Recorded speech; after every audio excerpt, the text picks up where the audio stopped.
Enigmas 2018. Enigmas 2018. Todos los miércoles de 21 a 23 horas por Radio Atilra.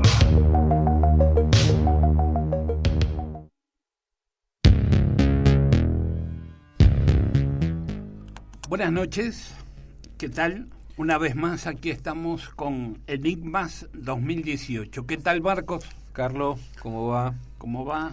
Bien, fría, noche fría. Hace frío, ¿eh? Está lindo. Se vino el frío. Sí, señor. ¿De qué vamos a hablar hoy, Marcos? Para que la audiencia vaya sabiendo a qué atenerse. Vamos a hablar de varias cosas. Vamos a tener llamados. Vamos a ver algunas cosas de psicometría o también de telepatía. Son distintas las características, no son muy conocidas, pero cuando empecemos a hablar, por ejemplo, en el caso de teleplastía, la gente va a entender un poquito de qué se trata. Es decir, hoy vamos a hablar de fenómenos paranormales. Sí, y de psicometría también. Un fenómeno Bien. O una gama no tan conocida de lo que es la rama, vamos a decirle, ¿cómo podemos llamarle? Psicoquinética, sí, digamos. sí. Fenómenos parapsicológicos y ligados. Teleplastía o Sí. Ideoplastía. Sí, y también psicometría. Y psicometría. Sí, son ramas no muy comunes, difundidas o exacto. conocidas de los fenómenos parapsicológicos. También vamos a hablar de reencarnación. También. ¿Te gusta? Me gusta. Bueno, y también vamos a tener una conexión telefónica. Ajá. Ahora, después del primer tema, con Daniel López. Daniel López. Un investigador del fenómeno OVNI también de hace muchos años, que estaba en el grupo Hemisferios y Grupo CEFU. ¿Qué nos va a traer? ¿Qué nos va a contar? Y él, por ejemplo, ¿te acordás el caso de los cazadores casados ¿En La Pampa?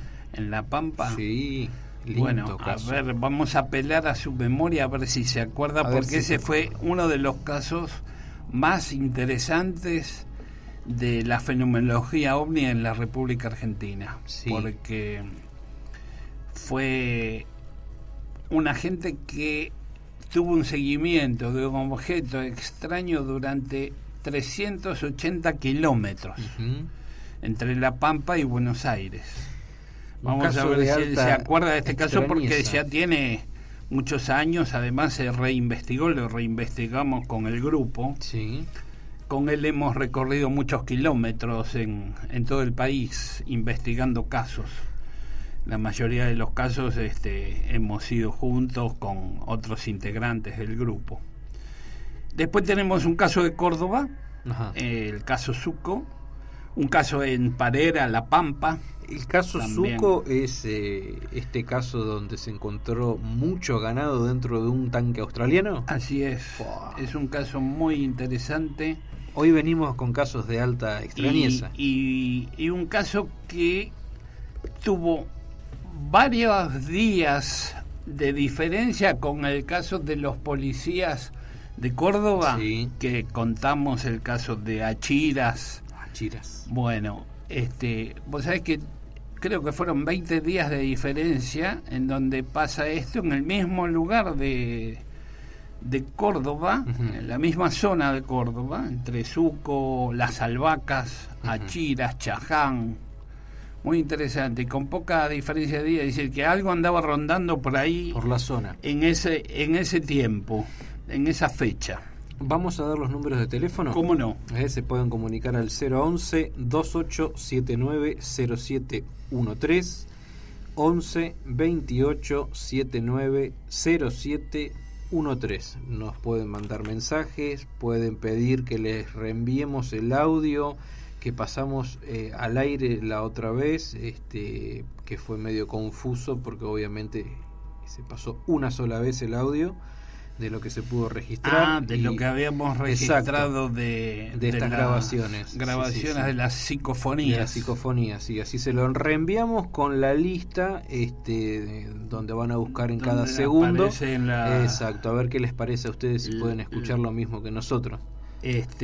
Y también para la gente que quiere entrar por Facebook, También, no sé si TuneIn está funcionando, Radio Cat, en los dos casos Radio Atilra, la web radioatilra.com, por Facebook www.facebook.com Radio Atilra, Twitter y bueno, Instagram también tiene, pero por ahora creo que la plataforma más confiable es Facebook. Por Facebook nos pueden ver y escuchar y hacer preguntas en tiempo real.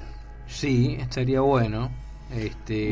Bueno, igual si quieren mandar un mensaje, ya saben. Si quieren mandar un mensaje lo llamamos, si quieren contar algo al aire o no al aire. 790713 11 28 790713. Bueno, entonces vamos al primer tema y venimos con la comunicación telefónica, si nos podemos comunicar ya con Daniel López. Bárbaro. Encuentro cercano. ¿Existen los ovnis? ¿Qué hay detrás del fenómeno? Averigüémoslo juntos.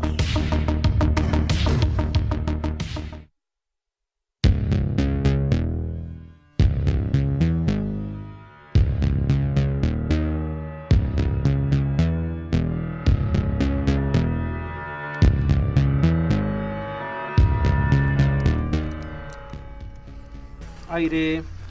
Aquí estamos nuevamente. Nos cachó el aire en el aire. Bueno, estamos esperando ahora la conexión con Daniel López para ver si podemos escucharnos bien. Bueno, como decía, con él hemos recorrido muchos kilómetros. Ya lo tenemos en el aire, así que hola Daniel, ¿cómo te va? Hola Carlos, buenas noches, a vos y a tu audiencia. Buenas noches. Gracias, acá estoy Daniel. Con Marcos. Gracias por la molestia y el tiempo que te vamos a tener al aire, porque te vamos a hacer muchas preguntas. Todas las que quieras, para mí es un placer. Pues yo estaba comentando acá que estábamos en el grupo Hemisferios y CEFU en los años fines de los 90, mediados de los 90, ¿no? ¿Cuándo comenzaron ustedes? Bueno, nosotros empezamos concretamente más o menos en 1986. Claro. A hacer viajes, a investigar, a adentrarnos en este mundo maravilloso que es el mundo del estudio de los ovnis. Sí. Y bueno, obviamente ya para 1990 teníamos una estructura, una suerte de experiencia para movernos, solíamos movernos mucho territorialmente, que esto fue para nosotros una gran ventaja, porque bueno, toda la gente que conformó Hemisferio CEFU puso lo que no tenía para hacer justamente esas investigaciones que a veces eran monumentales en cuanto a lo que estábamos acostumbrados a hacer, por las distancias recorridas, por los tiempos insumidos, por la reiteración de la investigación sobre zonas determinadas que se había hecho muy esporádicamente y que bueno, que juntando los recursos de varias personas que éramos pudimos hacer cosas muy muy interesantes, no de las mejores que se han hecho en el país. No quiero con esto desestimar ningún otro tipo de investigación, pero sí con esta actitud, con este trabajo llegamos a puntos remotísimos de Argentina que no habían sido visitados ni relevados nunca en cuestión ovni, ¿no? Sí, doy fe porque a varios lugares hemos ido juntos y hemos recorrido, ustedes ya venían ya con muchos casos investigados, y bueno, queremos también recordar en este momento a Claudio Misca, que era uno de los integrantes que falleció hace poco tiempo y que era una persona muy importante en la investigación y como ser humano, ¿no? Bueno, yo, ¿qué puedo decir de Claudio? Lo vi prácticamente hasta el final de su vida, ¿no? Salvo por una semana en que, bueno, que se perdió el contacto con él porque había enfermado severamente. Pero Claudio, primero que hay que decir que era y es una extraordinaria persona. Bondadosa, generosa, sin conflictos, para todo tenía una palabra de aliento, no planteaba ningún problema, y aparte, bueno, lo destacado en cuanto a la investigación OVNI era su conocimiento profundo del tema histórico de los datos, era una verdadera computadora caminante. Él se acordaba de un caso en 1918, se acordaba del nombre de los testigos, de la hora que había sido. Ese era para nosotros un recurso importante para dar dimensión a las cosas y los lugares que visitábamos, porque él decía, sí, acá cerca o a 100 kilómetros sucedió tal cosa y que uno no lo tenía registrado. Era invaluable, Claudio Misca, le decíamos el gordo cariñosamente, ¿no? Sí, es verdad, tenía una memoria bárbara, se acordaba de las fechas de los casos, era muy importante. Y bueno, estaba Paco Martínez, estaba Carlos Ingaramo, que ahora está en Estados Unidos, sí. Juan Pablo Gómez, que ahí lo tenemos. Juan Pablo ya estuvo en el aire con nosotros. Sí. Estuvo Patricio Parente. Y bueno, pasaron varias personas, ¿no? Pero el grueso éramos los que ahora estoy nombrando, sí, que trabajamos durante años. Recuerdo que siempre nos reuníamos en la casa de Claudio, y ahí establecíamos un montón de planes para la investigación, y lo que hacíamos siempre era llegar de incógnito, si se quiere, sí, a un lugar que no tenía noticias, que no tenía datos de relevamiento, que no tenía ningún antecedente, y de pronto descubríamos un mundo extrañísimo, increíble, ¿no? Sí, es verdad. Íbamos a lugares remotos, por ejemplo, de La Pampa, y encontrábamos casos. Pero bueno, vos lo has presenciado, recordarlo realmente es impresionante, porque recorriendo esos lugares que nosotros íbamos a estancias que teníamos que ir por el campo, por el desierto, 40, 50, 100 kilómetros para encontrar una casa perdida por ahí, y escuchar referencias e historias que también se acoplan, ¿no?, a la naturaleza del fenómeno OVNI, sí, y que permanecían totalmente ignoradas, y con una contundencia, con unos datos tan naturales, tan precisos que bueno, causaban impresión. Recuerdo que cuando estábamos en la RAO, en la Red Argentina de Ovnilogía, que lamentablemente no está funcionando, sí, logramos aportar en esos años de investigación sobre los casos ya investigados 200 referencias, 300 referencias, sí, porque bueno, había casos que se podían investigar y otros que por la distancia, por el tiempo, lo que fuera, se convertían solo en datos, en referencias, no relevadas correctamente, pero la cantidad era realmente enorme. Sí, me acuerdo de cuando fuimos al lago Aluminé, ¿recordás? Que hablamos con el cacique. Exactamente, con un cacique mapuche, que también tuvimos conexión con el cacique mapuche en el lago Aluminé, cuando fuimos al Chocón con el tema de los dinosaurios. Claro, exactamente. Bueno, eran épocas que hicimos de norte a sur el país, del centro hacia el este, hacia el oeste, y bueno, impresionante. Yo tengo la memoria plagada de casos, tendría que revisar cada uno, pero creo que eran otros tiempos también, ¿no? Bueno, sí. Que se podía salir. No solo porque nos fuimos abriendo. Yo no sé si es algo que conversé con muchos investigadores en su momento. El gran problema de la investigación de campo es la inseguridad y el narcotráfico. Porque al principio, cuando íbamos a una estancia, nos recibían con asado, y después, a los últimos años, con una escopeta. ¿Por qué? Porque había cuaterismo, porque los dueños de estancias denunciaban vuelos extraños, y bueno, uno después de los años fue comprobando con la información, con el aumento del narcotráfico, que qué peligroso se había vuelto meterse en esos rincones, donde uno podía encontrar cualquier cosa, ¿no? Aparte de OVNI. Sí, es verdad. Y decime, uno de los casos que a mí más me llamó la atención, que yo no estuve, que esa investigación todavía no había llegado, fue el de los cazadores. Bueno, el de los cazadores es uno de los casos más importantes que investigamos, y uno de los que pusimos más recursos. Estuvimos casi un total de 10 días investigando. Mirá. En el terreno.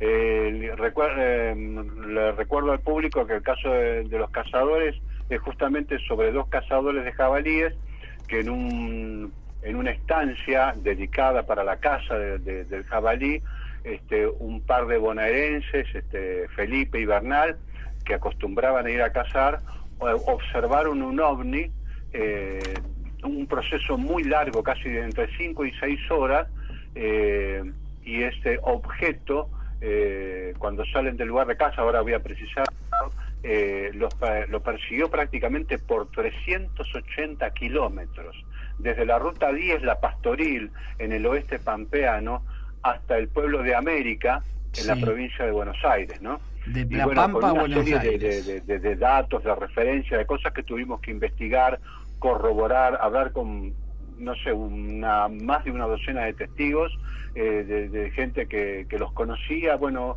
muchas referencias para evaluar, y realmente se convirtió en un caso señero en muchos temas, y a nosotros nos abrió la puerta de La Pampa, que ahí descubrimos que La Pampa era una de las regiones, sobre todo el oeste pampeano, más ricas en referencia a descripción de objetos luminosos, que realmente no nos voló la cabeza, puedo decirlo así, porque era asombroso meterse en los pueblos. Hablamos inclusive también con caciques ranqueles, con policías, con curas, con jueces, con campesinos que vivían en el pleno desierto, y contaban experiencias similares. Fue realmente de una estructura ese trabajo que prácticamente invertimos, no recuerdo bien, pero por lo menos 3 años de investigación permanente, que por ahí nos íbamos un mes, después nos íbamos al otro mes, después esperamos un periodo y íbamos a visitar otra cosa, y así nos pasamos recorriendo el oeste pampeano durante muchos viajes, a lo largo de 3 o 4 años. Así eran los viajes y las estructuras de trabajo que hacíamos. Bueno, lo interesante de este caso, el que protagonizan Felipe y Bernal, que son 2 habitantes de América, es que ellos observan una luz mientras están cazando, una noche que no había buena caza, y cuando deciden retirarse observan una luz extraña en el cielo, que cuando acceden a la ruta 10, que está a 30 kilómetros del lugar donde ellos estaban cazando, esa luz se convierte en un objeto que es mucho más ancho que la ruta, calculamos unos 70 metros de diámetro, con 2 luces laterales separadas del cuerpo principal, que emite una radiación, un aroma, que a ellos prácticamente los paraliza, y en la desesperación empiezan a oír, se meten, vuelven a subir a la camioneta porque bajaron para observarlo, suben a la camioneta y empiezan a escapar, y el objeto los persigue a través de tramos, desde la ruta 10 hasta el pueblo de América. Estoy hablando de 380 kilómetros, donde se cruzan con la policía, se cruzan con gente de estaciones de servicio, que nos cuentan a través de la investigación que los veían desencajados, que estaban extraños, e incluso sobre el final de la observación, que ellos casi desesperados no se dan cuenta que el objeto se pone otra vez enfrente de la ruta. Ellos entran a la luz del objeto y se despiden como diciendo, bueno, acá este es nuestro fin, y bueno, de pronto aparecen en otro sector de la ruta, y no sabemos, nunca se comprobó que haya tiempo perdido, pero es obviamente ellos perdieron la conciencia temporal de lo que había ocurrido, ¿no? Se dan muchos casos de gran tensión, en casos de emergencia, de peligro de vida, de una gran tensión, de un estrés profundo, que bueno, que armar toda la película para una persona, sea cual fuere la causa de ese estrés, es más difícil. Pero nosotros, obviamente, investigando el caso, pudimos corroborar que ellos estuvieron efectivamente donde dijeron que habían estado, vieron a las personas que habían comentado haber visto, y la experiencia ovni en ese lugar las contaba todo el mundo, hasta los indios ranqueles.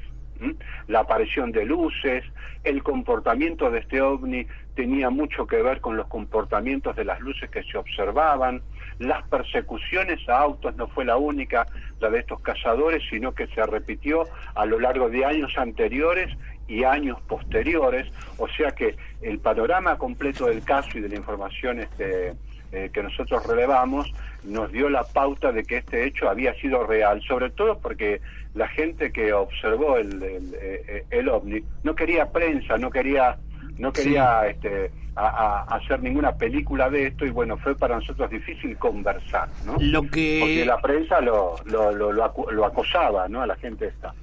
Lo que a mí me acuerdo siempre de que ellos cuando llegaban a un pueblo, esa luz se iba, ya no estaba tan cerca de ellos, se alejaba. Esto lo corroboraron policías que tuvieron semejantes experiencias. A ver, por ejemplo, ellos observaban, yendo por la ruta 10, ya pasando el pueblo de Telén, que la luz los seguía de costado, y cuando aparecía en el horizonte un auto, y ellos hacían señas, la luz, o sea, el ovni, ese cuerpo iridiscente, se metía campo adentro y volvía a aparecer cuando el auto que venía de frente ya se había ido y se había perdido de la visual. Sí. Esto lo hizo por lo menos 3 o 4 veces.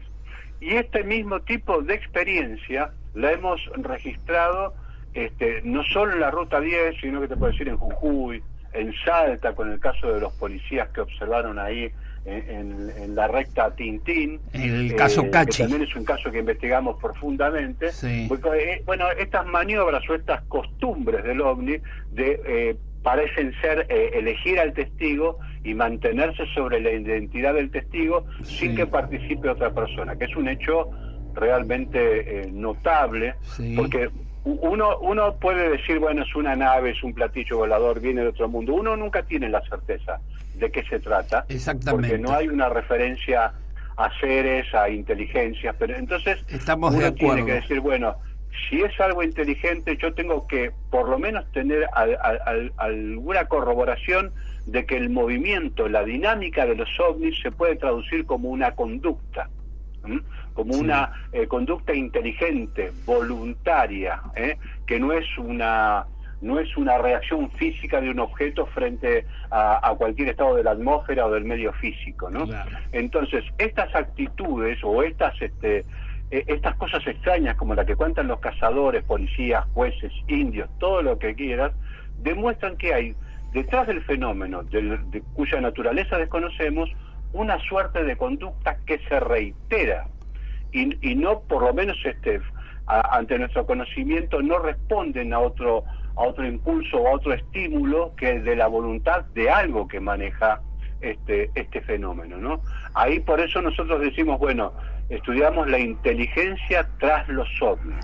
Detrás del fenómeno pueden ser naves extraterrestres. A ver, ninguno sabe en realidad que es una nave extraterrestre, pero sí hay una voluntad y hay una inteligencia, y esto es lo que vamos comprendiendo, ¿no? Se pudo comprobar fehacientemente que detrás del fenómeno hay una inteligencia por todos estos casos que vos contás y que se pudieron investigar, y todos los que se han investigado. Hay una inteligencia detrás del fenómeno. De ahí en más, lo demás son suposiciones. Claro, lo que pasa es que este pequeño hecho que yo estoy relatando, es decir, de buscar dentro de la dinámica del movimiento del fenómeno una conducta, algo que se pueda traducir en una conducta, no es algo que los investigadores estemos acostumbrados a hacer, ¿no? Porque el aporte que hace la investigación es demostrar que aquello que es extraño, que es fenoménico, que es una cosa de la que no hay un catálogo, no hay un conocimiento, produce determinados movimientos, reacciones, tiene una dinámica propia que puede asociarse a una inteligencia, que es lo que nosotros buscamos, porque si se tratara de un hecho atmosférico, de un fenómeno físico, no importa lo extraño que sea, no estaríamos detrás de esto si no creyéramos que hay detrás de este fenómeno, como digo con estos casos, una voluntad, una señal de que hay una dinámica a través de una conducta. Conducta solo puede tener una inteligencia, ¿no? Entonces, si este fenómeno se mueve a través de conductas y hace este tipo de cosas que demuestran una voluntad, entonces estamos ante algo que va más allá de cualquier explicación racional, ¿no? Esto es lo que tenemos que buscar, las pruebas de estas conductas y de esta voluntad, y a través de esos movimientos, a través de estos datos, profundizar más. En realidad estamos muy estancados tratando de ver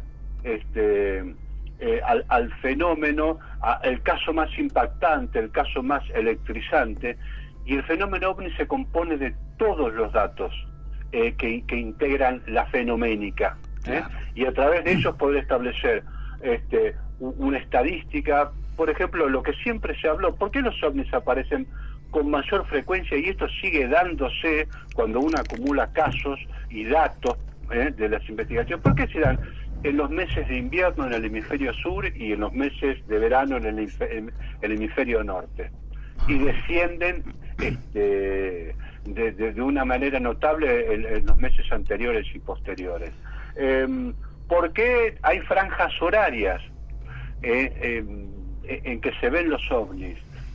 Porque si bien hay ovnis, se ven ovnis en todos los horarios, no voy a decir que hay una hora específica, pero sí la mayor cantidad se concentra en una franja horaria que va de las 7 de la tarde a las 10 de la noche, y que, por ejemplo, lo que nosotros pudimos averiguar, o por lo menos observar con los datos a la mano, por ejemplo, de 7 a 10 de la noche, de 7 de la tarde a 10 de la noche, generalmente las observaciones son más distantes entre el observador y el ovni, y a medida que avanza la madrugada, las observaciones son más cercanas y los objetos son más definidos.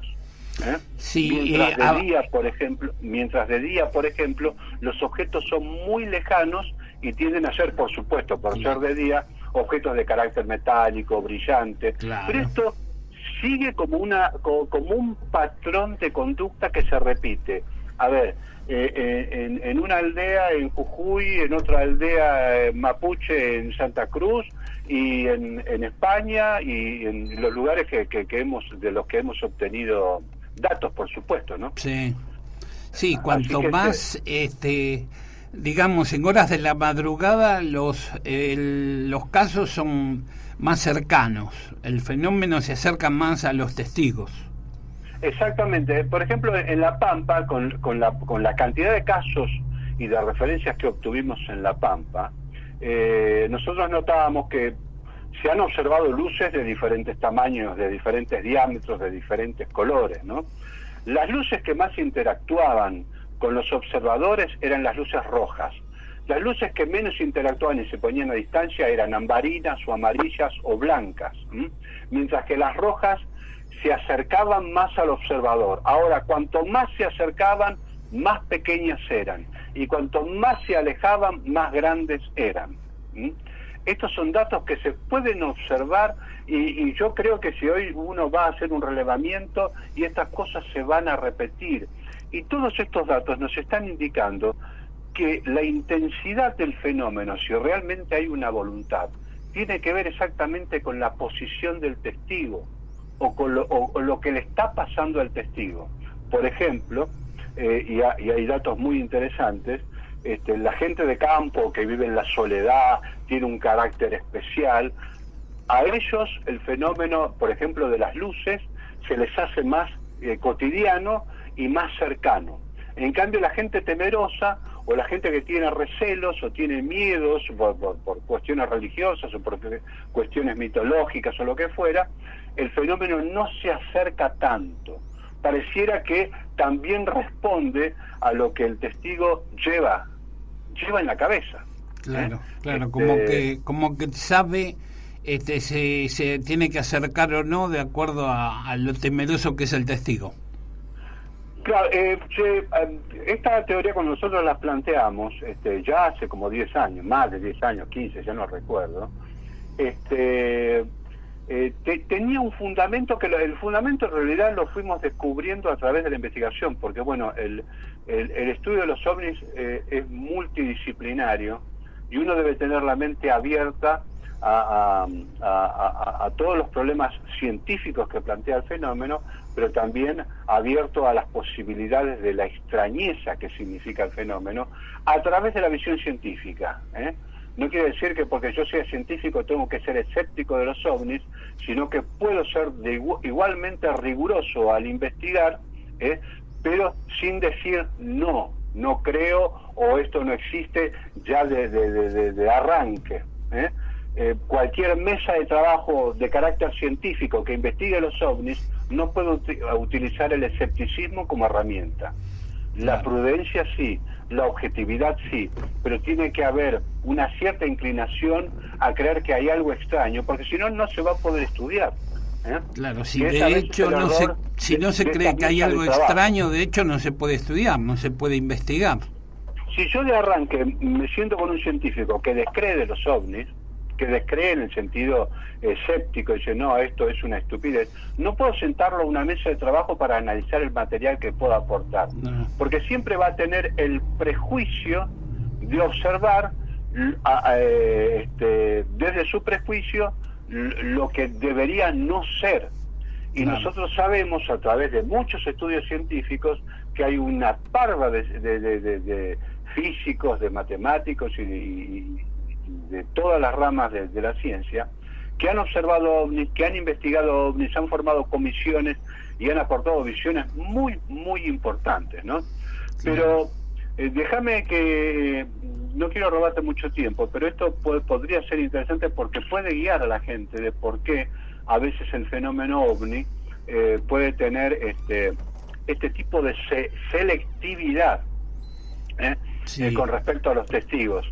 Porque uno piensa, no, porque vas a escuchar siempre, sobre todo a las personas que personalizan una experiencia, ¿no? Que me vienen a ver, que yo porque tengo esta actitud, esta virtud, no. Eso no es, en el fenómeno ovni propiamente no existe. Lo que sí existe es una propiedad, suelo pensarlo de esta manera, una propiedad física que permite que personas con mayor resistencia a los niveles de estrés estén más capacitadas o mejor preparadas para enfrentar una experiencia a punto, como la de los cazadores. Porque los cazadores estuvieron manejando su camioneta a 150 kilómetros tratando de huir los ovnis y no tuvieron ningún accidente, no chocaron con nadie, no atropellaron a nadie y no recuerdan nada. Está bien, es interesante eso. En ese estado de estrés los tipos pudieron superar. ¿Pero por qué superaron? ¿Porque lo protegieron los ovnis o porque tienen una cualidad? Vos sabés que en cuestiones neurológicas, esto ya se hizo varios estudios con respecto a la gente que sobrevive a una catástrofe o una situación de emergencia. Y cuando una persona está en una situación de emergencia, su cerebro libera determinados neurotransmisores, la serotonina, la noradrenalina, en fin, varios neurotransmisores que fortalecen el cuerpo ante las tensiones, lo que evitaría que por un susto te agarre un infarto o que te quedes paralizado.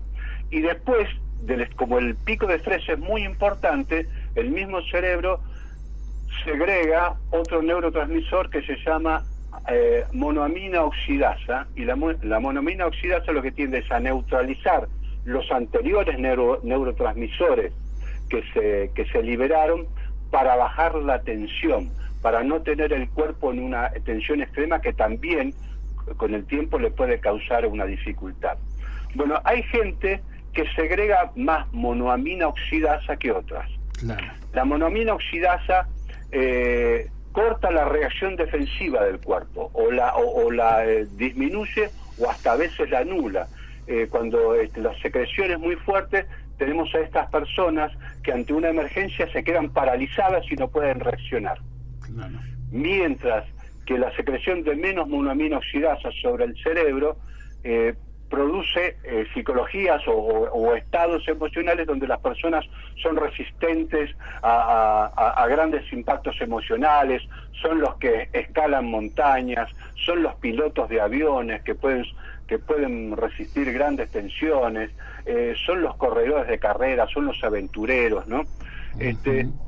Y todo esto funciona como un faro biológico en el cerebro, ¿quién nos dice que esta voluntad tenga la tecnología suficiente como para detectar esta aptitud química de las personas para hacerlas partícipes de una experiencia? Si tiene o no un propósito la experiencia, bueno, eso podemos entablar una discusión, pero existiría un mecanismo por el cual el o la inteligencia que controla el OVNI o la tecnología que despliega podría detectar personas que son químicamente aptas para este tipo de experiencias. Por eso saben cuándo alejarse, cuándo acercarse, cuándo desaparecer, cuándo ser más grandes, cuándo ser más chicos, cuando estamos hablando del mismo tipo de fenómeno, porque si fuesen solamente fenómenos físicos, reaccionarían de casi igual manera a cualquier persona y ante cualquier circunstancia. Claro. Estoy hablando de que una luz puede quemar un auto y la misma luz toca a una persona y no le hace nada. Entonces hay una selectividad, hay una variación que llama poderosamente la atención. Muy interesante, Daniel, y bueno, te agradezco todos estos conceptos y te vamos a volver a llamar para seguir volcando estos conceptos que me parece que han sido muy interesantes y después de largos años de investigación que se pudo llegar a esto, ¿no? Sí. Así sí. que... Bueno, yo les agradezco por haberme llamado y cuenten conmigo para... ¿Cómo no?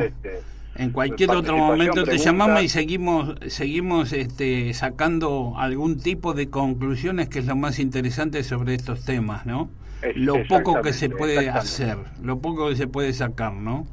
Exactamente. Bueno, te felicito a vos por el programa, a la gente que te acompaña, y vuelvo a decir un saludo a tu audiencia. Gracias. Y ojalá que también te acompañen con datos, ¿no? Gracias. Es lo que estamos esperando, que la gente nos llame y nos cuente casos para poder investigar o reinvestigar. Bueno, perfecto. Gracias, Daniel. Muchas gracias, Carlos. Un abrazo. Nos vemos. Chau. Bueno, como ves, si a este muchacho lo dejas hablar, te habla todo el día, pero muy interesantes los conceptos que volcó. Creo que nadie había volcado este tipo de conceptos en lo que hemos tenido y en muchos investigadores que conozco. Creo que es interesante, después de varios años de investigación, llegar a algún tipo de conclusión, o por lo menos aproximarse a algo, ¿no? Vamos a dar los números de vuelta. ¿Cómo no? Si alguien quiere contar algo. 11 28 79 0713, 11 28 79 0713. Nos puede dejar algún caso, alguna experiencia. Si alguien quiere llamar, algo raro, si alguien quiere que lo llamemos, lo llamamos. O algún caso que le hayan contado, ¿no? Sí, hay demasiadas cosas. Puede ser un caso personal, algún... No solo de ovnis, de apariciones marianas. No, por favor, de ovnis desde apariciones marianas, fenómenos parapsicológicos. Sí, alguna, historia familiar, alguna leyenda familiar, algo que... Leyendas... leyendas de nuestra Argentina, que debe haber muchas, las hay desde o simplemente ya. Que quieran preguntar algo. También 11 alguna pregunta. 28 79 0713, 11 28 79 0713. Vamos a ir a una pausa y volvemos. Gracias. Hechos extraños. Espíritus, apariciones, hablaremos de eso y mucho más.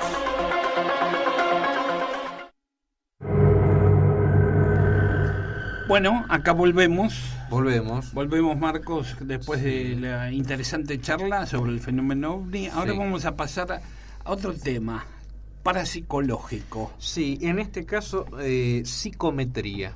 Psicometría. Sí, sabés más o menos, porque vos sos un tipo, sábelo las todo. Las psicometrías es las personas que pueden llegar a saber algo que nunca le dijeron. Digamos que puedes decir, en tal lado hay algo enterrado, o encontrar algo sin que se lo digan, poder llegar a resolver algún caso también. Es amplio. Este fenómeno se llama psicometría y consiste en ver a través de un objeto cualquiera de la persona todo aquello que sucedió estando ese objeto presente. A ver, algo de uso cotidiano, Claro. por decirte, una lapicera, que uno, viste que hay gente que acostumbra a ser posesivo con algunas cosas. A mí me pasa con algunos objetos, a otras con prendas, por ejemplo, que siempre usan una campera, vaya donde vaya, la camperita tiene que estar. Esto es más o menos lo que decís vos, es conocer a través de un objeto todo esto que sucedió estando el objeto presente. Quiere decir que hay un acompañamiento. Muchos entienden esto como que nosotros le imponemos a ese objeto nuestros deseos, nuestra energía. Básicamente. Digamos que desglosemos la palabra psicometría. Psiquis, metría, medición, es decir, claro, medir por medio de nuestra psiquis. Muy bien. Entonces ahí es donde también la policía trabaja con gente últimamente sí, sensitiva, le dicen ellos. Sí, es raro escuchar que son esto. Psicométricos. Exacto. Hace unos años atrás era medio como increíble esto, pero últimamente casos muy conocidos que bueno, no se van a nombrar por una cuestión ética, han sido resueltos de esta forma. Entonces vos decís, no puede ser. Sí, han sido resueltos de forma... Desde ya hay una serie de sensitivos en la televisión en Norteamérica, de personas que trabajan con la policía y los ayudan a resolver casos. Exacto. No solamente eso, vos te acordás el accidente de los rugbys uruguayos que cayeron en Chile, en los Andes. Bueno, uno de los padres de los muchachos fue a ver a un vidente psicométrico. Sí, vamos a ponerle vidente, porque fue a ver a un vidente y le dijo que estaban vivos, y así fue, y que estaban en medio de la... Increíble. Así como eso hay muchos casos, ¿no? Vamos a leer un pequeño artículo de uno de los casos, digamos, más conocidos. La persona que cae en trance más o menos profundo con un objeto en la mano tiene una visión asombrosamente clara de lo que el objeto, o bien dicho, de su ser vivo, y puede ver como si fuesen ojos a través del objeto. A ver, el vidente, vamos a decirle, a través de ese objeto puede llegar a ver de una forma tan directa como si estuviese él mismo, es como en representación de la persona. Hay veces que falla. Sí, seguro, porque en ese momento, en eso que tiene en la mano, sea una prenda o lo que sea, está la energía impregnada de esa persona. Hay digamos... esta persona sabe tomar, claro, medir... Pero hay casos donde se quiso engañar de alguna forma al supuesto vidente, y lo más asombroso de uno de estos casos así de poner a prueba, ¿no?, al vidente, eficientemente el vidente contó, pero no lo que se esperaba, porque claro, el objeto no era, sino que contaba lo del objeto. Por ejemplo, un peine que se había traído en el bolsillo uno de los que quería poner a prueba a estas personas, se lo saca al peine, se lo da a esta persona, y en menos de 5 minutos le puede decir de dónde salió de un comercio ese peine, porque no estuvo en contacto. O sea, fue claramente, a ver, el vidente pudo ver lo que pasó con ese objeto, pero ¿qué más historia tenía si eso salió de un comercio y estuvo 10 minutos dentro de un bolsillo? O sea que, ¿cómo puede ser tan preciso? Ahí es donde se quedaron un poco estupefactos de estas personas. Se quisimos engañar y realmente es como que el objeto capta la historia, ¿sí? La historia o esa energía.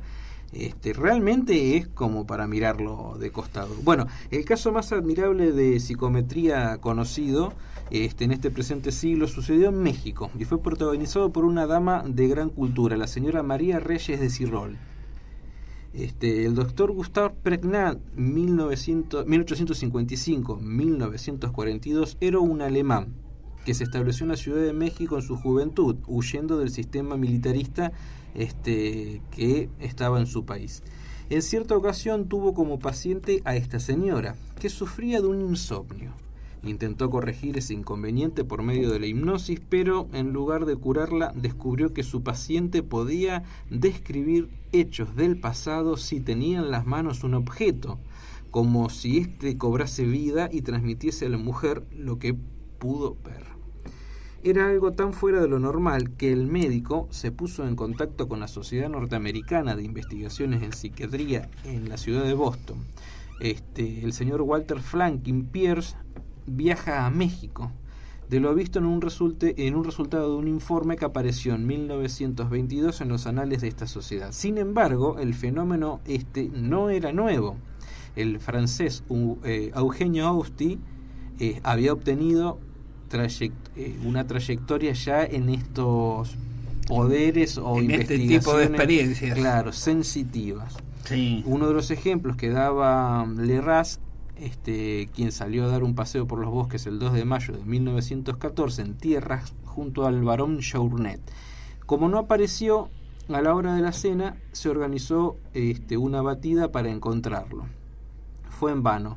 El varón acudió entonces a la casa del señor Austi. Esto es parte de la historia, ¿no? Sí. No tiene tanta importancia en este dicho, pero bueno, lo interesante de esto es que desde el año anterior a 1914 este tipo de fenómenos puede que se comenzó a investigar y bueno, sí. Vos decías hace un rato, a veces no pueden hacerlo.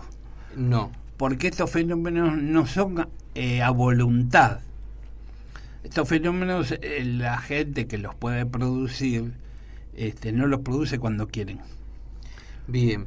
En el caso anterior del desaparecido Austi, sí. La señora Morel había recibido un objeto y cuando entró en trance, digamos, con este objeto, declaró de que esta persona, el 2 de marzo de 1914, desde que no se supo más nada de él, no se había extraviado, sino que había caído en el suelo y murió de un golpe.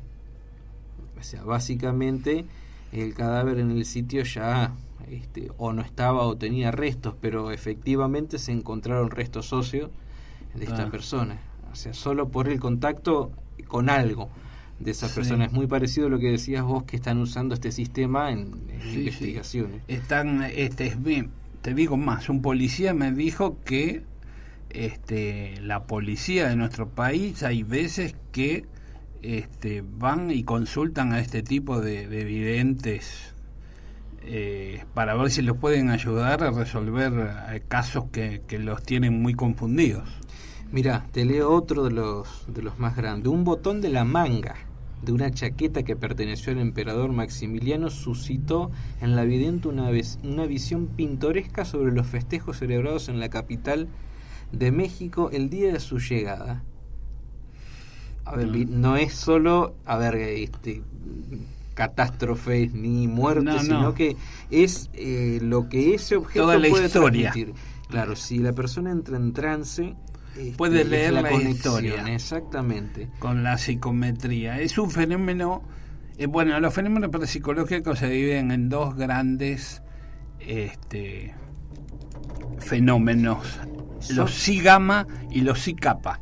Sí. Los psi gamma son, como la psicometría, los que la mente actúa sobre los objetos, y los psi kappa son los que pueden mover esos objetos, los que ya le dan una impronta, un movimiento a esos objetos, donde hay una fuerza ya que pueden mover un objeto o hacer una teleplastía. Ahí está, ahí conectamos la teleplastía, con la segunda. Es decir, están haciendo algo, están reflejando con la mente. Exacto, están reflejando algo. Eso es un fenómeno psi kappa. El otro es un fenómeno psi gamma. Bueno, entonces sigamos con los fenómenos psi kappa, que está nombrado como teleplastía o idioplastía. ¿De qué hablamos cuando hablamos de teleplastía o de idioplastía? ¿Te acordás que hace un tiempo sobraban las noticias de gente que encontraba rostros había dicho haberse reflejado la Virgen María en una pared, en una mancha de humedad, hasta me acuerdo una vez, me río porque me causa gracia, simplemente creo que habían encontrado la cara de Jesucristo en una tostada. Sí, era algo irrisorio. Bueno, eso es la idioplastía o la teleplastía. Es la mente que actúa sobre un objeto, sobre Claro. algo, y puede producir una figura, un dibujo. Exacto. Eso es un fenómeno así capa. Y bueno, hubo un caso muy interesante Exacto. en España, que fue uno de los primeros en el año 1971. 1971 en el pueblo de Belmes. En Belmes, que fue llamado Las Caras de Belmes. Exacto. En 1971, en una casa del pueblo andaluz de Belmes, donde vivía Juana Pereira con su esposa y sus 2 hijos, en la mañana del 23 de agosto, María Gómez, de 53 años, esposo de Juan, limpiaba la cocina en su casa, en la calle Rodríguez Acosta número 5, cuando apareció dibujado en el suelo un rostro de tamaño natural, de nariz afilada y boca entreabierta, como una expresión inquieta. Sus hijos eran 2 hombres crecidos de 20 y pico de años, pero aún así vivían, y creyó que había sido obra de ellos. Frotó aquel rostro con ganas, pero no se desvaneció. Cuando llegó el esposo a la hora de la comida, encontró a la mujer contemplando fijamente el suelo de la cocina, como preguntándose qué era eso que estaba ahí. Los vecinos se enteraron de lo sucedido y acudieron a ver el rostro que surgió de la nada. Fue tan concurrida la calle que el 29 de agosto Juan agarró un martillo y destrozó a golpes los baldosones. Después llamó a un albañil para que cubriese con cemento el hueco. Nada sucedió durante las siguientes semanas, hasta que el 8 de septiembre, casi en el mismo lugar del otro, había surgido un nuevo rostro, de expresión más bien torturada. Volvieron a llegar los vecinos curiosos a contemplar la segunda de la serie. El jefe de la familia Pereira, consciente de que el albañil no había hecho su trabajo, hizo echar a todos de la cocina y volvió a hacer lo mismo. Fue a ver a Manuel Rodríguez Rivas, el alcalde de Belmes, en busca de un consejo, ya que nada de esto nada de esto había cambiado, sino que seguía siendo lo mismo. ¿Qué pasó? Intervino un nuevo albañil, quien desprendió esta vez el rostro con una espátula y fue a colocarlo dentro de un marco de la pared del comedor. Se apropió de esa figura. Lo puso en un cuadro. Lo puso en un cuadro. Abrió a continuación un pozo en el lugar de los rostros. Al cavar alrededor de 3 metros de profundidad aparecieron unos huesos humanos. El secretario del ayuntamiento consultó los viejos archivos y vino a descubrir que bajo la casa de Juan Pereira, en el siglo XVIII, hubo un viejo cementerio. Al parecer quedaba hasta ahí todo explicado, diría Don Rodríguez. Días más tarde, cuando se dio sepultura en el Panteón de Belmes, el 4 de noviembre se rellenó por tercera vez el pozo. El 7 había cambiado la fisonomía del rostro pegado en la pared. Su expresión era sarcástica y de terror. No terminaban los Pereiras de recobrarse de esta sorpresa cuando el día 20 apareció otro rostro al medio palmo del primero que había surgido. Así que la seguidilla seguía. Estaba seguro de que su amigo el albañil era el causante de todo esto. Recordá que ya habían echado a un albañil porque pensaban, claro, que era causante. Sí, porque lo picaban y volvían a salir las caras en el piso. Pero el albañil nada tenía que ver con aquella serie de figuras. El 2 de diciembre apareció otra figura más, femenina, de finas facciones, cejas delineadas y boca pequeña, pero denominaba en ella una horrorosa expresión de terror. A un costado aparecieron 2 rostros más, pero esta vez rostros de niños. ¿Qué opinas, Carlos? Yo este caso lo conozco ya hace muchos años. Comenzó en 1971, sí, en el pueblo Belmes de España, en Jaén, que y había gente a favor y había gente en contra de esto, gente que lo investigó. Los que lo investigaron no pudieron encontrar que haya ningún tipo de fenómeno físico. Claro, esto era una proyección de formas a causa de una energía desconocida. La noticia alcanza a todo el mundo. La prensa envió a sus periodistas al lugar, así como las cadenas de televisión también fueron a entrevistar a varios científicos deseosos de ver de cerca el fenómeno.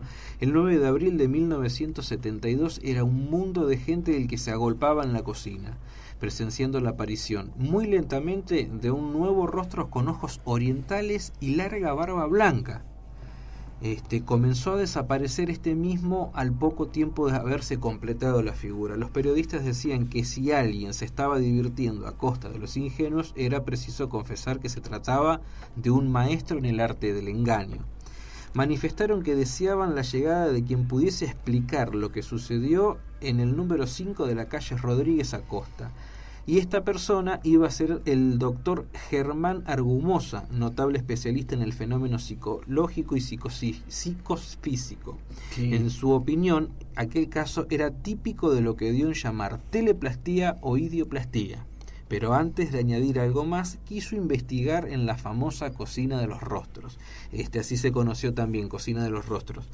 Estaba presente el 6 de junio cuando apareció una nueva imagen de una mujer oriental. El 10 de julio, Argumosa fotografió el suelo de la cocina y lo cubrió con plástico, cuyos extremos selló para estar seguro de que nadie llegaría a hacer dibujitos a espalda suya. Deseaba demostrar que el fenómeno no inventaría factores físicos y no intervinieran en ellas cuestiones climáticas. Cerró con llave, selló el lugar de presencia de testigos y entregó la llave al alcalde. Después se dedicó a esperar. La semana siguiente regresó el parapsicólogo a la cocina acompañado por el alcalde y 2 testigos escogidos al azar. A pesar de que existía la certeza de que nadie penetró en la cocina, el piso había tenido un nuevo rostro. Existía ahora la seguridad de que no había ningún truco en este fenómeno. ¿Qué hace aparecer estas caras en el rostro? El doctor Argumosa consultó varios vecinos del pueblo para escuchar su opinión y fue a ver también a un cura. Esto no eliminó la intervención del demonio, supuestamente lo que pudo sacar de la parte eclesiástica. El doctor Argumosa se había dado cuenta de que ya María poseía una inteligencia ligeramente inferior a lo normal. Tenía además antecedentes de histeria que la convertía en una verdadera medium. Dedujo hasta aquí que con sus estudios se encontraba ante un caso de teleplastía. Cuando una persona ha sufrido un ataque de histeria, crea un campo tan fuerte magnético que actúa de manera inconsciente sobre los objetos que lo rodean. En el caso de María Gómez, debió leer en su niñez una novela de aventuras que le impresionó al grado de traducirse más allá de los impulsos y recuerdos grabados en su mente. Estos impulsos se convertían en los rostros que tanto sorprendían a los vecinos de Belmez, comenzando por la propia María. El primer rostro era de ella. Sí. Es uno de los... El primer rostro que aparece, se ve la cara de ella y la cara del rostro y son similares. En este caso se tuvo certeza especial y se tuvo en cuenta que la mujer quien causaba estos fenómenos era realmente la dueña de casa. Era la dueña de casa, la señora Gómez. María. Exacto. Hay otros casos más dentro de las caras de Belmez, como se lo conoce, o las caras de las cocinas o caras de Belmez. Pero sí. me pareció uno de los más interesantes. Hay más. Sí, es muy interesante. Bueno, yo no conocía más, Yo no conocía más casos. Si querés para la próxima tenemos más casos, pero no para conocía. No ser tan monótono. Me acuerdo de este caso que fue muy interesante, muy investigado por varios investigadores. No encontraron que haya habido truco en esto, tampoco entendían qué era lo que pasaba, cómo es que aparecían rostros en el piso de la casa o en las paredes. Y no había forma de... Nadie fue capaz de probar fraude. Nadie fue capaz de probar fraude en eso. Aparecían. Vamos en la teleplastía. o ideoplastía. Vamos a tratar de conseguir casos nacionales para poder darlos, no y después sé si decir, hay casos de teleplastía nacional. vamos a tratar de ubicarlos, pero creo que hay igual, como es la Argentina, hay más casos falsos que verdaderos, pero vamos a Este es un caso que ha sido muy conocido en el mundo, en la investigación, ¿no? Vamos a dar las gracias a un visitante que nos vino a hacer unos mates, como Nuevamente siempre. vino nuestro amigo Ricardo. Así que ya le vamos visitante. ya le vamos a sacar información a Ricardo. Sí. Lo tenemos como corresponsal de investigación acá en las zonas de Rodríguez, así que algo nos tiene que traer. Cierto. Sí, No sí. quisimos, pero lo pusimos en una... Nos iba a averiguar por un caso. Exacto. Es verdad, Ricardo. Así que ya lo pusimos a trabajar. Bueno, así que hemos hablado de psicometría, Y sí, teleplastía o ideoplastía, el caso Belmes.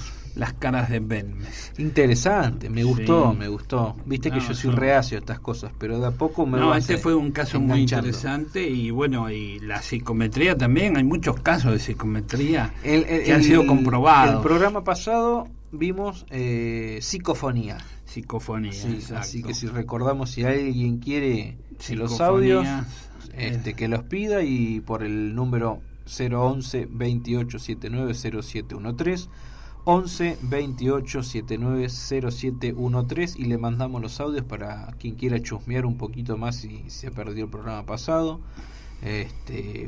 Vamos a tener nuevos Bueno. audios, pero grabados en ambiente, sin programa de por medio. Ya habíamos Claro, explicado sí. que esto había sido grabado con un programa especial, que lo único raro que era a menos 23 o a menos 26 ocurría esto.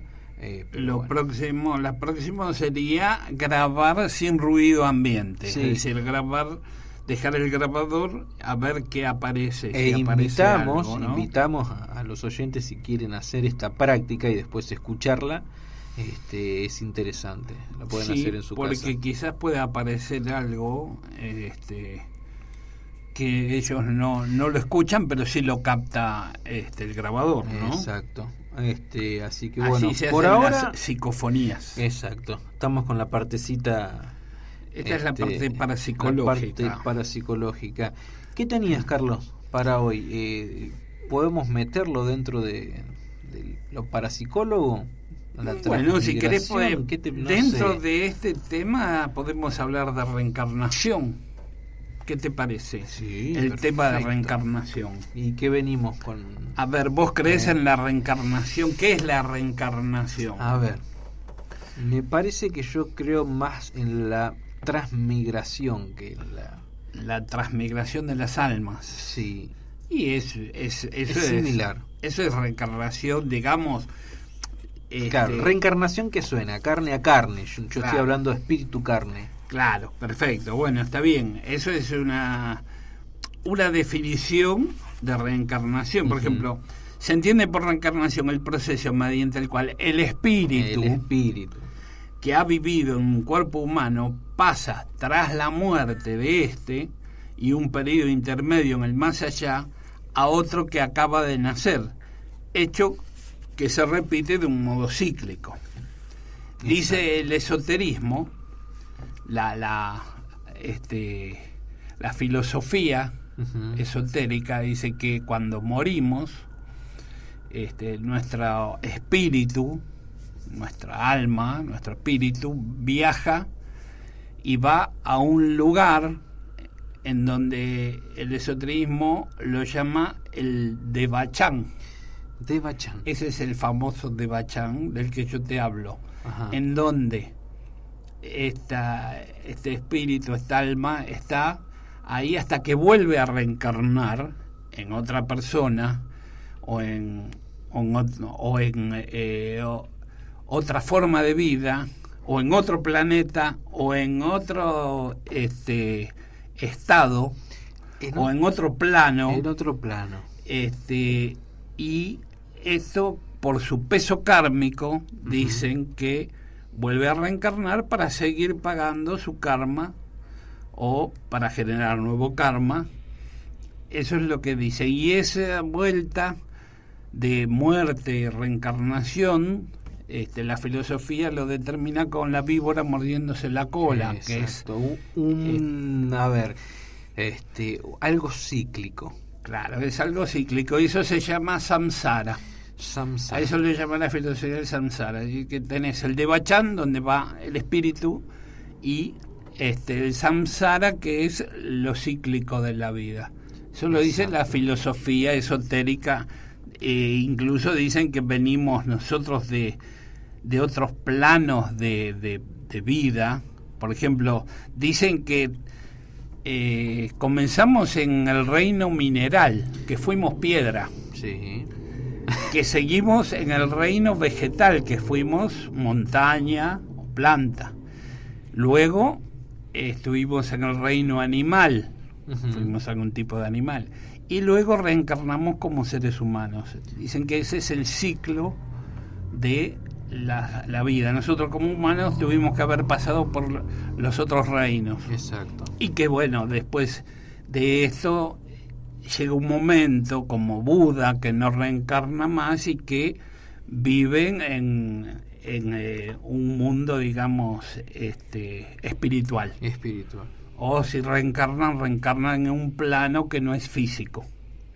Eso dice la filosofía. Es interesante porque el budismo, la teosofía, otras filosofías, el islamismo, los rosacruces, son teorías distintas, pero todos cargadas. esos creen en la reencarnación y en este tipo de vida que va pasando al ser humano, ¿no? Digamos que por eso dicen que las personas que son agresivas, que son asesinos, que matan o que hacen mal a la humanidad, sí, dicen que son almas nuevas, que son almas que recién vienen del plano animal. Ajá. Las personas que son más elevadas, más espirituales, más esotéricas, van refinadas, es que dicen que ya tienen muchas vidas y su espíritu se va elevando. Claro. Se va purificando, vamos a decirle. Yo preguntaba a alguno de mis maestros qué diferencia había entre alma y espíritu. Dicen que es como una computadora. El espíritu es el CPU. Claro. Y el alma de cada vida es la que va poniendo el disquete, el CD, en el CPU. Sí. Sí, en esta vida tuve un disquete, en otra tuve otro. Claro. Y el alma es el CPU, el disco rígido, el que toma todas nuestras vidas y las va teniendo el alma hasta llegar a un plano elevado. Hoy día memoria externa, tarjeta SD, para llevarlo. Carlos, déjame aprovechar y vamos a saludar a Aldo Barroso, a Cristian Vera, a Rosana, que siempre nos escuchan, nos mandan saludos, dicen que Cristian, el programa está muy bueno. No sé cuánto les habrás pagado, pero esta vez pusieron que estaba bueno. Bueno, gracias a esa Gracias. Gente. Y sí, es interesante. A ver, no sé si reencarnación entra en lo que es la definición que para mí es, pero yo creo, a ver, ¿transmigración te gusta? Me gusta. Creo que no se termina todo ahí. No sé. A ver, creo que es el deseo, ¿no? De que no se termine la vida solo en lo corpóreo cuando uno finita, cuando uno muere. Yo creo que no, pero esto es cuestión de creencia, porque no tenemos pruebas. No, pero yo creo que debe haber algo más, porque somos chispa divina. Claro. Somos creados por algo que no sabemos qué es. Yo lo tomo como una energía superior que todo lo domina, donde el caos no existe, porque si no los planetas se chocarían, donde está la ley de gravedad, donde hay algo que todo lo domina, donde se creó la vida. Si fue en este solo planeta, no creo, habrá sido en otros. Creo que hay una ley, una ley que domina todo esto, una energía. Sí. Creo que esa energía superior, llamala Dios, Jehová, como vos quieras, Buda, con Zoroastro, cualquier nombre de estos grandes iniciados, y esa energía creo que no se termina, porque además somos toda energía. Cuando morimos, creo que nuestro espíritu, esa pequeña energía que dicen que pesa 23 gramos, sí, inclusive hay una película que se llama 23 gramos. Creo que pasa a ese otro plano, que pasa a ese Devachan en donde va a apagar nuestro peso kármico y vuelve a reencarnar. ¿En dónde o cómo? No sé, si en otro planeta, en otro plano más sutil.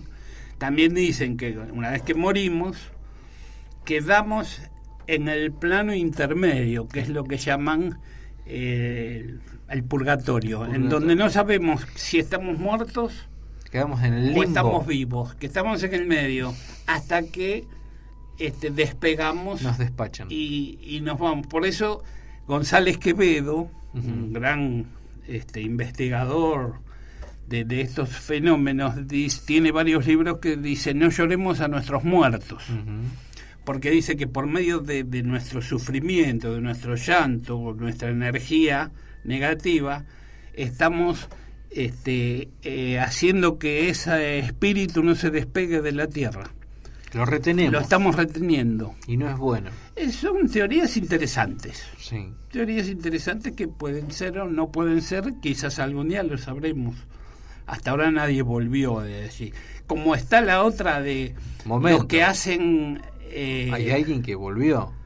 Ah, sí. Haceme recordar el nombre de esta persona que supuestamente estuvo muerto clínicamente, pero pudo volver. Siempre me olvido el nombre, pero vos te tenés que acordar, ¿no? Que era una persona que salía en televisión. Sí, es que él dijo, yo vi el túnel. El que vio el túnel, sí, que escribió varios libros. Sí, pero no me puedo acordar. Ahí está, Víctor Sueiro, muy bien, ves que hace falta otra pata más. Víctor Sueiro tiene varios libros que él dijo que llegó a ver la luz en el túnel. Exacto.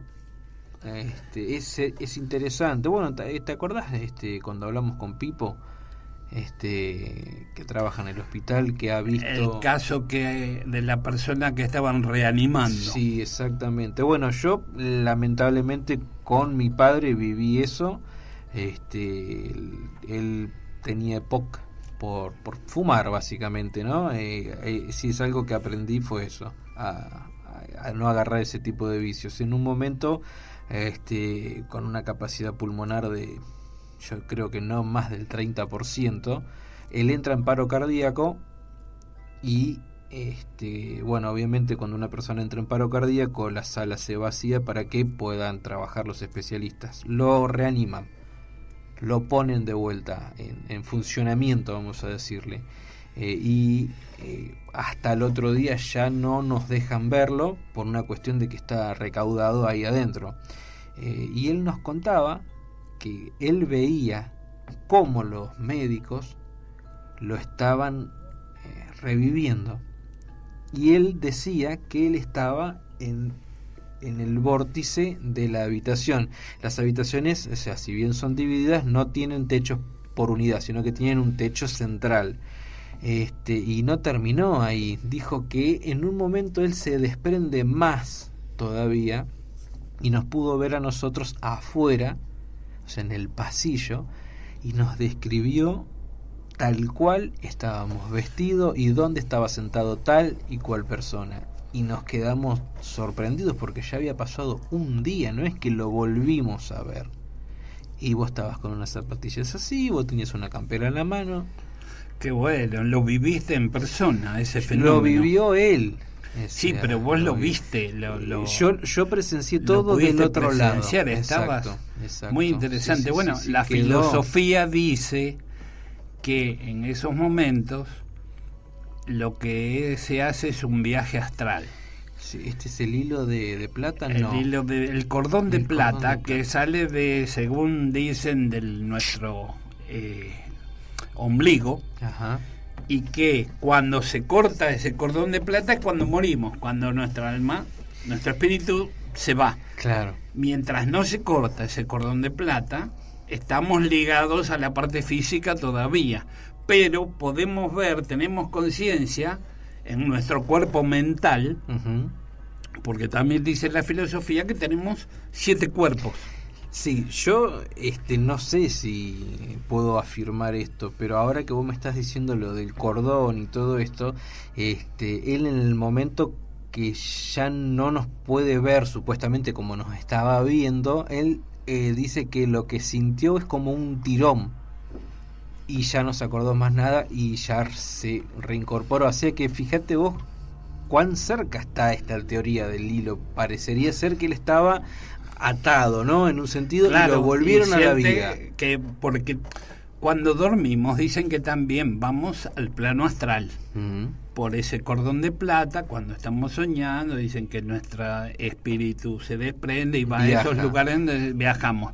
Y cuando te despiertan bruscamente, es cuando vos por ahí te sobresaltas, porque dicen que tiene que volver. Te retrae. Tiene que volver el espíritu en ese momento y como que te da un sobresalto. ¿Cuántas veces nos ha pasado?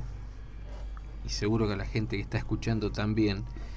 Y el poder, o sea, lo poco que tenemos en cuenta el sueño, ¿no? Cuando uno duerme, porque a mí mismo me ha pasado, como seguramente le ha pasado a todos ustedes, ves gente que nunca en tu vida viste. A ver, caras nuevas, rostros nuevos. Por lo general, si eso fuese todo parte de incorporación de conocimiento dentro de los lugares que uno recorre, la gente con lo que debería formarse el sueño dentro de todo eso. Pero ¿cuántas veces estamos en lugares que desconocemos por completo y hablamos con personas que nunca en nuestra vida las vimos?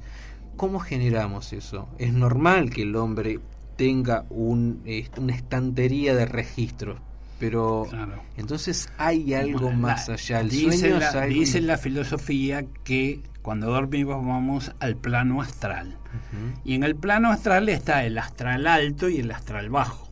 Cuando nosotros tenemos pesadillas, dicen que vamos al astral bajo, en donde lo que nosotros soñamos nos hace mal, o te despertás sobresaltado o te despertás mal porque soñaste algo que no te gustó, algo que te hizo mal.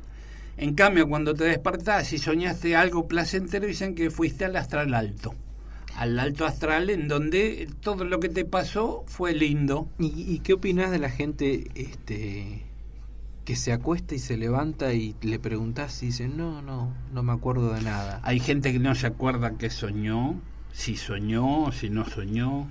Hay gente que sueña en colores, y hay gente que sueña en blanco y negro. Sí, señor. Dicen que los que sueñan en colores son propensos a los fenómenos parapsicológicos, y que los que se acuerdan y sueñan en colores, digamos que tienen la mente más Esto va por etapas. Yo tuve una etapa donde me acostaba y lo último que me acordaba era cuando me estaba durmiendo y me despertaba el despertador.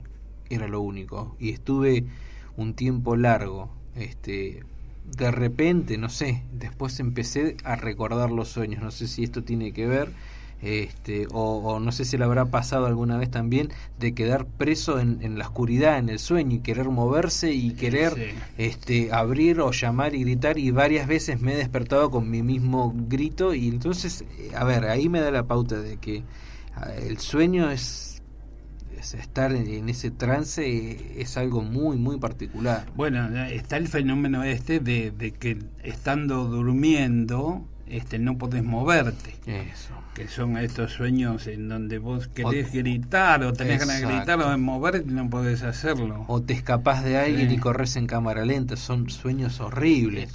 Por eso, bueno, hay sueños premonitorios. Gente que se despierta y se acuerda de lo que soñó y después ocurre. El gran René Descartes, gran filósofo, decía de que no tenemos pautas para saber si estamos vivos, si estamos despiertos o si estamos dormidos, porque es tan real todo que no hay pautas para... no me quiero meter en filosofía, ya hace casi 2 años que dejé la carrera. Es interesante, pero esto del sueño es lo que más me atrajo hasta hoy. Es verdad, ¿no? ¿Cómo podemos muchos dicen que separar? Si vos estás durmiendo, te despertás, soñaste algo, en ese momento te acordás lo que soñaste. Sí. que agarres y anotes, que Ajá. tengas un papel Un al lado de registro. la mesita de luz y anotes lo que... Porque después pasó una hora y te olvidaste. Sí. Y a lo mejor eso tiene algo que ver. A lo mejor soñaste en un número y después sale, no sé. Carlos, ¿te parece si vamos a... Vamos a una pausa. A una pausa, un cachito, ¿Cómo no? reorganizamos Continuamos. y volvemos. Bueno, aquí estamos nuevamente. Bueno, estamos con una pregunta de Aldo Barroso. ¿Qué tal, Aldo? Pero Aldo Barroso, qué raro preguntando. Muy bien. Dice, bueno, mi pregunta, amigos, es si siempre el alma supuestamente reencarna, nunca se crea o aparece una nueva. Entonces, ¿de dónde salieron todas? ¿De qué antes habría? No me cierra eso. Bueno, te digo lo que yo he leído y he estudiado. Ahí está. De ahí a que sea verdad no lo sé, pero los conceptos los tengo. La teoría. Digamos, el alma era, como yo decía, era el CPU, el disco rígido. Sí. Lo que reencarna es el espíritu en otro ser humano. Ese espíritu es el que va cambiando, Claro. pero el alma es una sola. No sé qué cantidad de almas habrá en la Tierra, porque van apareciendo, siempre van, creo que va los habitantes del mundo van siendo más cada vez, entonces estarán apareciendo almas nuevas quizás, Tal pero vez. la mayoría son reencarnaciones según esta filosofía. Lo que dice también la filosofía es que nosotros en cada vida nos reunimos con alrededor de 400 personas, se habla, entre 400 y 600 personas que son espíritus que están cerca nuestro, pero no solo en esta reencarnación, en todas nuestras reencarnaciones. Digamos que nos vamos a reunir con los mismos espíritus, nada más que con distintos cuerpos. Es decir, el que fue mi padre puede ser mi hermana en mi próxima vida. Mira. El que fue mi madre puede ser mi hijo en mi próxima vida. Eso dice la filosofía, que no importa el sexo, no importa tampoco el parentesco, pero que vos te vas a reunir con esas mismas almas, Sí. por una especie de energía. Porque dicen que la elevación espiritual se hace en conjunto. Claro. Eso es lo que dice la filosofía, que entre ese conjunto después se van elevando espiritualmente. Entonces la energía que vos tenés en esta vida la vas a tener en la otra y te vas a reunir con esas mismas personas que tienen ese tipo de energía, ¿no? Bueno, esperemos que haya sido No sé si le saldada. puede contestar, pero más o menos es eso lo que yo recuerdo que se ha... Ah, claro, siempre estamos hablando de lo teórico, No, no lo- tenemos la verdad ni nada, solo pero lo es que- lindo lo que el charlar estudio- sobre Exacto. esto, en donde la teosofía, que es algo que yo he estudiado bastante y que me gustó, la teosofía. ¿Te gustó? Era, no sé, quizás era lo que yo quería escuchar en ese momento, que habla de reencarnación, de espiritualidad. Claro, saldaba esa deuda de decir busco un refuerzo en lo que yo Y, creía. Es muy Básicamente, interesante, sí, igual sí. que los Rosacruces. Sos Rosa Cruz, Carlos. Sí.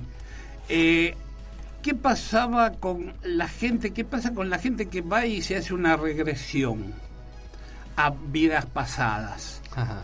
Eso no está aceptado, No, tampoco está negado. Es decir, la psicología dice que puede ser influida en la persona, puede tener influencia de la persona que le está haciendo la regresión, puede ser que esté en su mente y que no sea verdad lo que está diciendo, o puede ser que también haya tenido otras vidas en las que en una regresión se puede acordar. Son las distintas Sí. pautas. Por ejemplo, Fabio Serpa hizo muchas regresiones, gente que ha tenido casos ovni y que había cosas que no se acordaban y que después en la regresión dicen que se acordaba. Ujú. Hay que ver si era verdad, si no fue influido en esa regresión. Había personas, conozco personas que hicieron regresión y le dijeron que en su vida anterior había sido un soldado romano mira. que se veía con con la pollerita que usaban los soldados romanos. Bueno. Sí, es otro caso interesante, otro tema interesante, el de las regresiones. ¿Qué dice la filosofía? Habla de el mundo de las ideas. El Platón. Platón habla del mundo de las ideas. Bueno, dicen que estas personas que hacen regresión van al mundo de las ideas a tomar eso, a tomar la impronta de eso, y quizás lo toman, pero no es lo que les pasó. Exacto. Está lindo esto porque le damos más pluralidad al programa. Sí. Así que ya ven, no es todo ovnis. No es todo ovni, pero ahora vamos a un caso. Bueno, no es ovni, porque acá no habla de ovnis. Habla de un hecho extraño que pasó en Suco, Córdoba. 27 días antes del caso de los policías en Las Albahacas, Suco, Chaján. La ciudad de Córdoba es increíble. Es un hervidero de casos. Este caso particular es el de las vacas, de las que se vacas. Encontraron. Sí, ¿querés escucharlo? Son 4 minutos.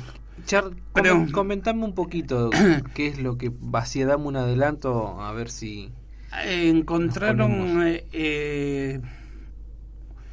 unas huellas, sí, y a varios animales en un lugar que no era el lugar donde tenían que estar. A ver, no las encontraron en un corral. No, las encontraron en el campo. Estaban en el campo. Estaban en el campo. En Suco, que está cerca de Río Cuarto, en Córdoba. Ahora van a escuchar qué fecha fue, y lo que pasó fue algo muy extraño, sí, porque nadie supo determinar por qué pasó lo que pasó. No hubo mutilación esta vez. No. A medias. Hubo un caso extraño con vacas, con animales, sí, con este tipo de ganado. No fue mutilado. Sí. Bueno, no sé si no fue uno mutilado. Bueno, vamos al audio. Vamos a escuchar el audio y después lo comentamos. Dale.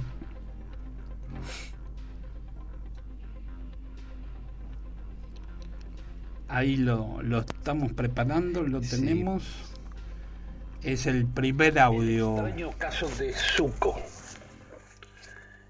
El último viernes del mes de junio del año 2002, es decir, el día 28 de junio del 2002, un hecho de características realmente extrañas se registró en un campo en jurisdicción de Suco, localidad situada al oeste del departamento de Río Cuarto, muy cerca del límite con la provincia de San Luis, cerca de Zampacho, Achiras, Chaján.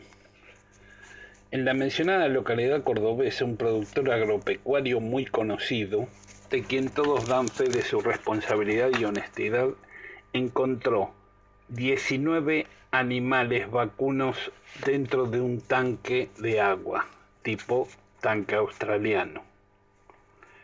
9 de los bovinos se encontraban muertos. Según los posteriores exámenes de médicos veterinarios, estaban muertos por asfixia, por inmersión. En tanto, los restantes se hallaban con vida, aunque afectados por las bajísimas temperaturas y a punto de morir por congelamiento. Recordemos que era el pleno invierno. La información no solo corrió como reguero de pólvora en la zona, sino que fue confirmada, incluso, por funcionarios policiales de la Unidad Regional 7 con jefatura en Río Cuarto, que se encargaron de la investigación del extraño caso. Responsabilidad que recayó en personal de la comisaría del distrito de Zampacho, localidad situada a 50 kilómetros al oeste de Río Cuarto, sobre la Ruta Nacional 8. Lo que nadie supo explicar es cómo pudieron haber llegado e ingresado al enorme tanque de agua los 19 animales, si se tiene en cuenta que primero debieron sortear un boyero eléctrico. Luego tuvieron que saltar un alambrado de 1,5 metros de altura y finalmente saltar la pared del estanque para entrar en él. No solo un animal, sino 19 de ellos. 2 días después, en un campo colindante, un campo cercano al anterior, los peones y propietarios del mismo encontraron una vaca que presentaba las idénticas mutilaciones a las que padecieron otros vacunos en establecimientos de las provincias de Buenos Aires, La Pampa, Mendoza, el sur de Córdoba, etc. Esta vez el animal mutilado había parido un día antes un ternero, aunque se precisó que en este caso solo resultó afectada la madre, en la que aparecieron quemaduras e incisiones precisas muy prolijas en distintas partes del cuerpo, como si las hubieran practicado manos expertas con un bisturí especial, porque eran cortes cauterizados. Estos casos, de acuerdo a lo expuesto por el veterinario de apellido Cumín, residente en San Pacho, son investigados en aquel momento, desde el primer momento, por expertos de la Facultad de Veterinaria de la Universidad Nacional de Río Cuarto. Aunque aún no se había brindado informe alguno a fines del año 2002 que permitiera explicar lo que realmente había sucedido, quienes se han dedicado al estudio de la posible existencia de otras formas de vida de los objetos voladores no identificados y sus consecuencias, lanzaron la desafiante posibilidad de que se haya tratado de lo que dieron a llamar teletransportaciones, que de algún modo permitiría explicar que un lote de 19 animales de gran porte y peso habrían sido trasladados por una fuerza desconocida de un lugar común y habitual del campo a un sitio extraño, el interior de un tanque australiano. Acción que, en fin, no resulta lógica ni en su forma ni en su objetivo. De ser así, estos hechos que se han reiterado tiran por tierra con aquellos intentos de explicaciones sobre lo sucedido y que señalan como causantes tanto a los ratones hocicudos colorados como a las abejas carnívoras y a despostadores furtivos. Hasta aquí el caso Zuco.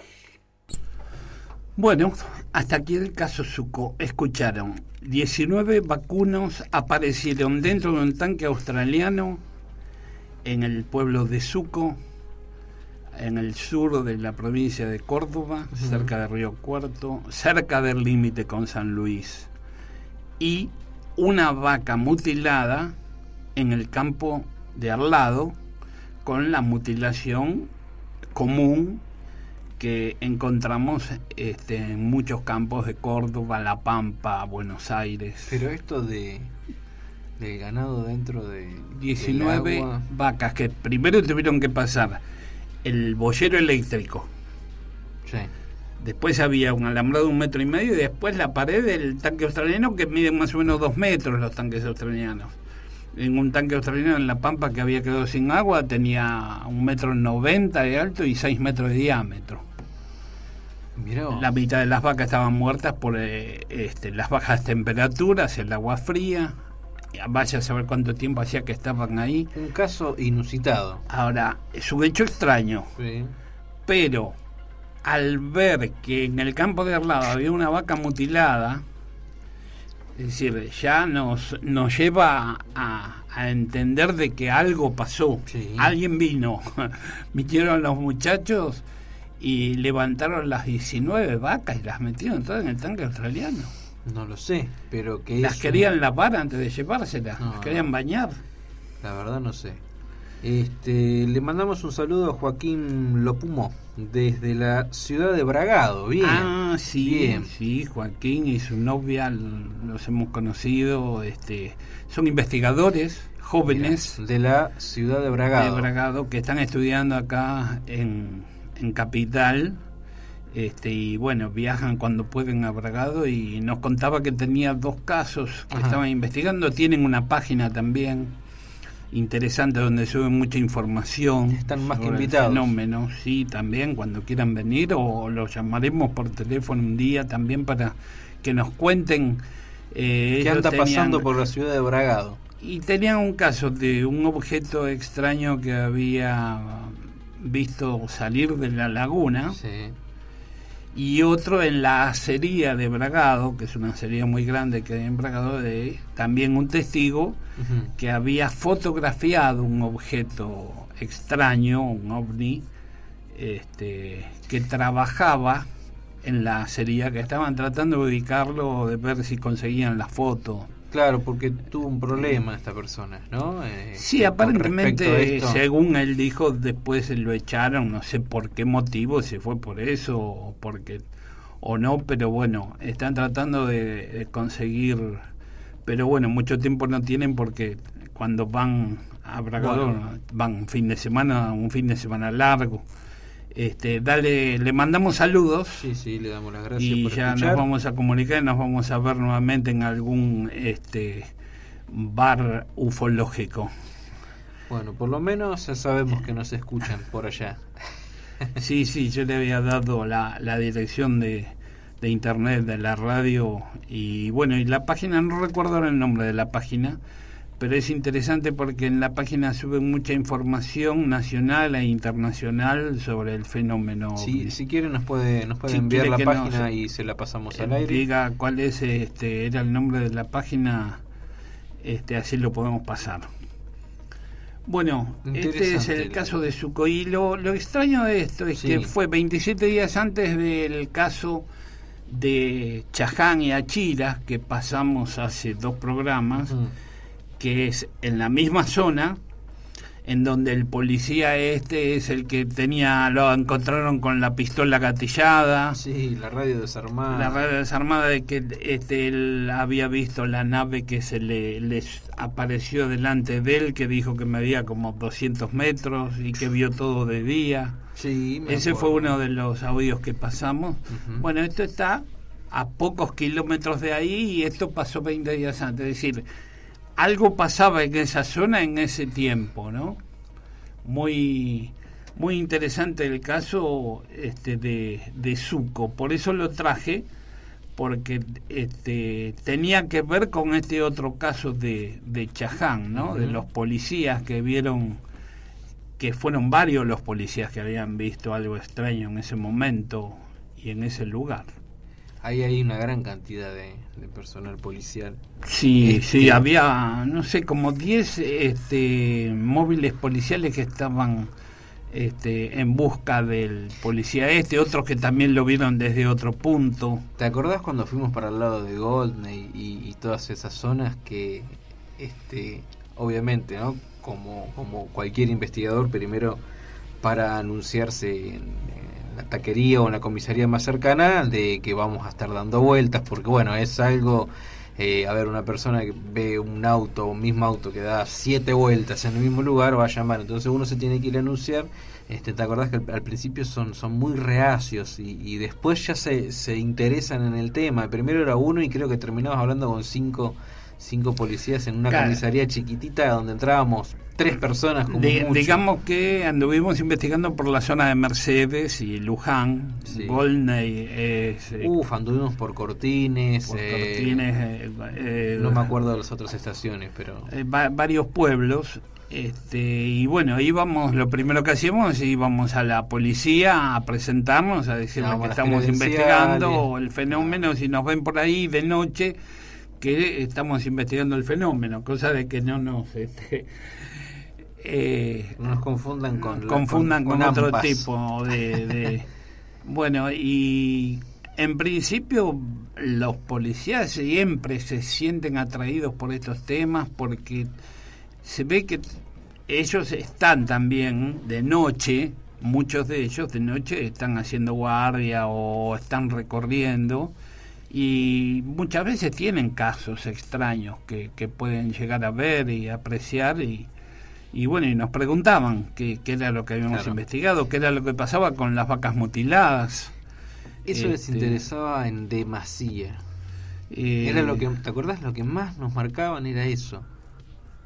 ¿Por qué? ¿Quién hace eso? ¿Te ¿Quién acordás hace que nos eso? decía quién hace eso? Lo de las vacas mutiladas, ¿quién Sí, lo hace? eso ¿Lo hace bueno, un laboratorio? Eso lo discutimos una vez, pero llegamos a la conclusión de que con la plata que tiene un laboratorio, o sea, no hace falta que haga esto, puede comprar la cantidad de ganado, o sea, Y que lo hace quiera, adentro de un lugar donde nadie se entera. y es más, no les interesa si esto se expone a la luz. Pero no, creo que acá hay algo. Después decían que podían ser sectas satánicas o sectas Sí, que hacen sacrificios con hacían sacrificios de animales, pero mucho trabajo. hacer un corte con bisturí, con una precisión exacta, con unos cortes que se van cauterizando A en el medida que van momento, cortando, sí. en donde la vaca no le queda una gota de sangre, ni hay sangre desparramada en el piso, ni hay signos de que el animal haya luchado, o es muy extraño, donde no hay pisadas, no hay huellas de autos, de camionetas, de seres humanos.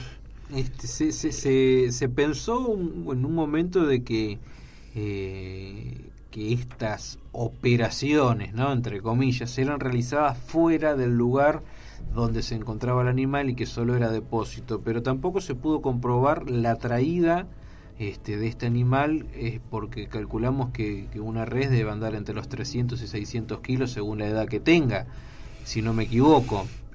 Creo que no es tan fácil de transportar en algo que no sea un vehículo pesado.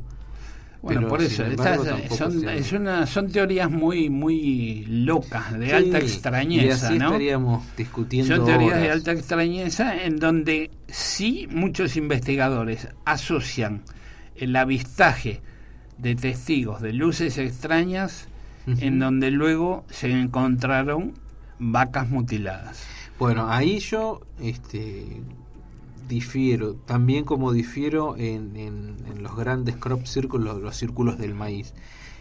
Para mí hay dos corrientes distintas. Para mí las crop circles no están asociados con el fenómeno ovni, y creo, tal vez en menos proporción, que el fenómeno de la mutilación de ganado tampoco está ligado a los ovnis. Al fenómeno ovni. No estoy diciendo que no esté ligado a algo extraterrestre. A ver, se entiende que si hablamos de ovni hablamos de extraterrestres, pero hay una vuelta más de tuerca. No creo, no encajo estas dos teorías. Muchas personas, como decís vos, han avistado luces en el lugar, como también muchas personas han avistado luces en los lugares donde aparecen dibujos en el sembradío. Pero no, ojo, doy más chance a la mutilación, le doy un poquito más de chance que a lo del ganado, que a lo de los dibujos. A lo de los dibujos, sí, en los sembrados. Bueno, los crop circle, otro tema interesante que en otro programa lo vamos a hablar y vamos a explicar bien qué es eso de los crop circle y dónde se originaron, en qué año, cómo fueron investigados. Sí, discúlpame. Mira, sí. Daniel López dice que cualquier tecnología supuestamente extraterrestre, me trabé un poquito, vamos de vuelta. Cualquier tecnología supuestamente extraterrestre no necesitaría ninguna técnica invasiva ni matar ganado. Y estoy totalmente de acuerdo con lo que dice Daniel López. Creo que la inteligencia que se supone que tiene esta otra forma de vida, no lo necesita. Así que bueno, Daniel, gracias por escribir, y yo estoy de acuerdo con lo que decís. Creo que no. Es decir, no que necesita. De lo que él dice se entiende que si son seres adelantados no necesitan hacer esto invasivo. Exacto, ni matar ganado. Es lógico lo que dice, y la verdad que concuerdo con lo que dice Daniel López. Me parece que no hace.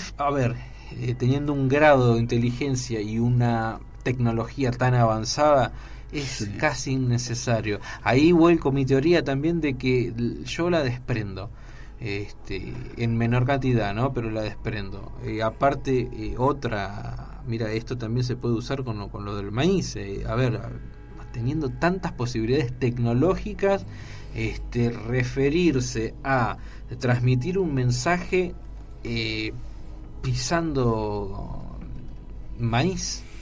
tan antiguo, una técnica tan antigua. Por lo general somos nosotros los terrestres los que enviamos señales tan toscas y antiguas. Desde ya esos dibujos en los sembradíos no creo que haya sido, que esté hecho por seres humanos.